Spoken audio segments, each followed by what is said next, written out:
domingo de Corpus Christi, ciclo A.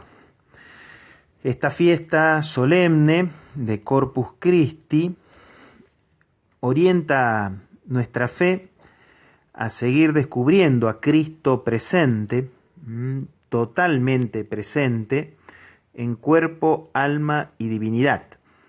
Esta es una consecuencia más de la Pascua, el misterio de la resurrección, y de Pentecostés, porque es el Espíritu Santo quien hace presente a Cristo, lo sigue haciendo presente en nuestra realidad.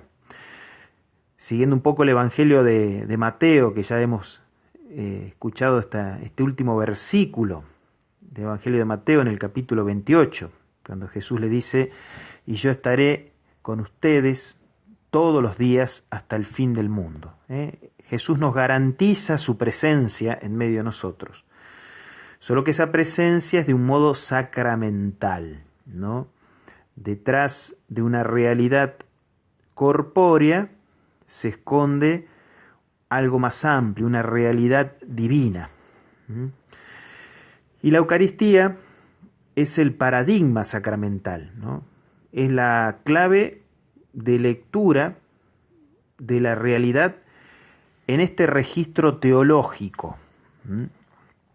Y podríamos decir que sin una adecuada devoción eucarística, es difícil descubrir a Dios presente y actuando en la realidad total y cotidiana, ¿no?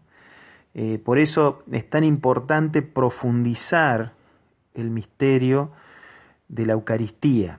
Corpus Christi es una invitación a esto, a profundizar el misterio de la Eucaristía, para seguir descubriendo a Dios vivo, presente, actuando en cuerpo, alma y divinidad, en toda la realidad, con su totalidad, todos los días.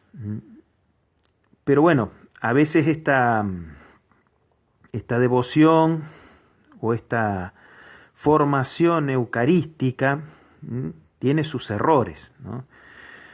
Y bueno, a veces una errada formación o devoción eucarística nos puede llevar a algunas desviaciones.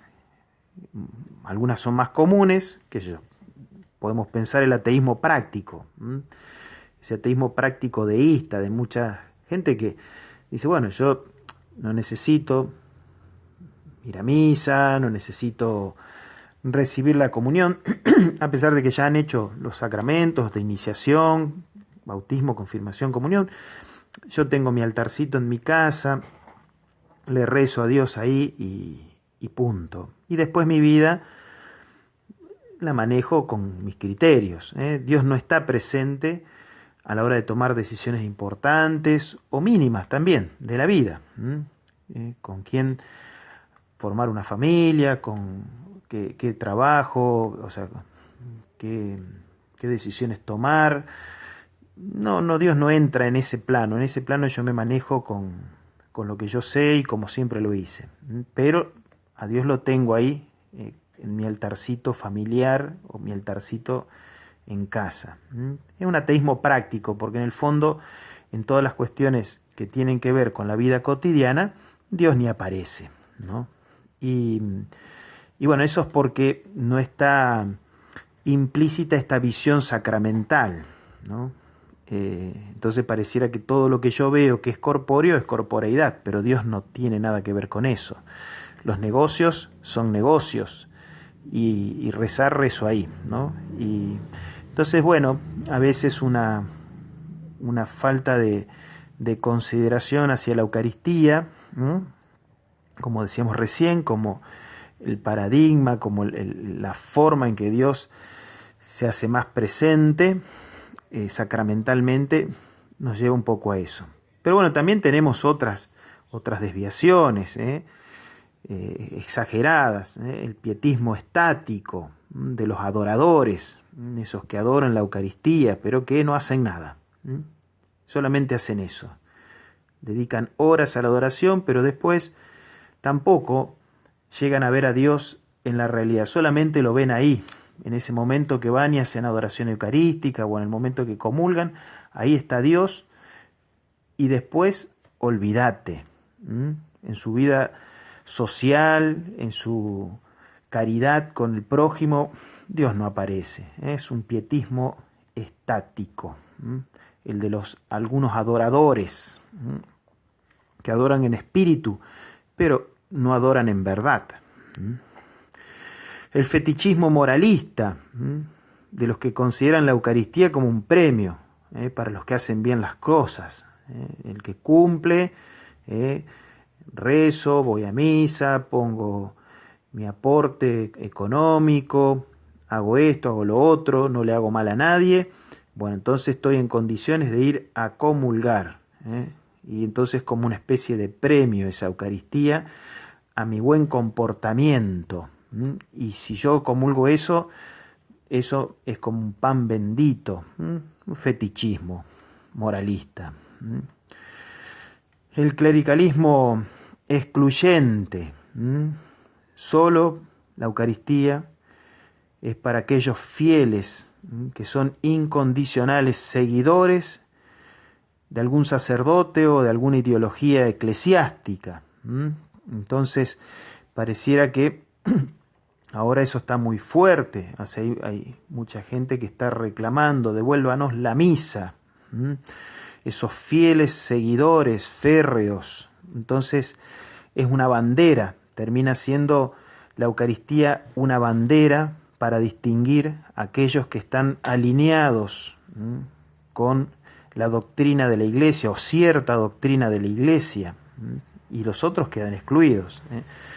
Es un modo de clericalismo excluyente, porque siempre termina siendo la Eucaristía vinculada solamente a la función del sacerdote y de alguna forma de pensamiento.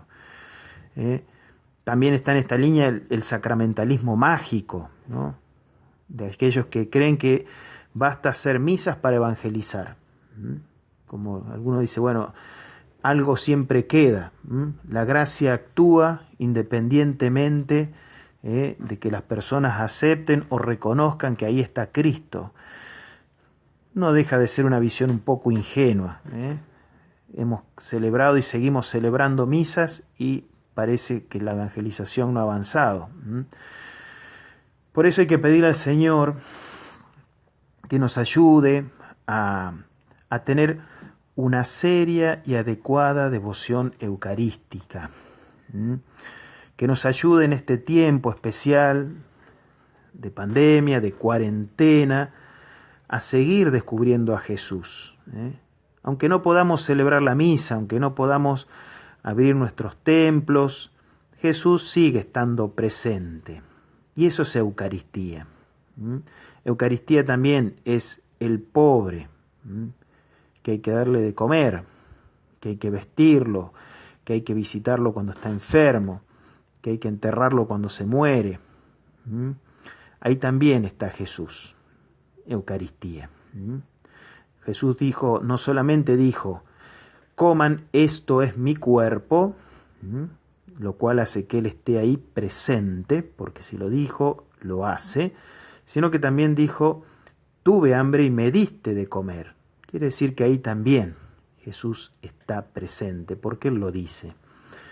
Entonces también, en este tiempo difícil, en el cual no se puede celebrar como uno quisiera el culto divino, sin embargo no es un tiempo en donde Dios no esté presente y de modo eucarístico también. Por eso pedirle al Señor que nos ayude a profundizar esta fe, que nos ayude a ver a veces nuestros errores en la formación, en la devoción, que nos han llevado a muchas de estas cosas, a un ateísmo práctico, a un pietismo estático, a un fetichismo moralista, a un clericalismo excluyente o a un sacramentalismo mágico. Nada de eso tiene que ver con la verdadera devoción eucarística. Por eso pedimos al Señor que nos ayude a descubrirla, a vivirla en plenitud y de ese modo ayudar a muchos, porque también el camino de la fe depende mucho del camino que nosotros vamos haciendo en la fe, los seguidores, los que nos decimos discípulos. Bueno, pedimos al Señor esta gracia, que así sea.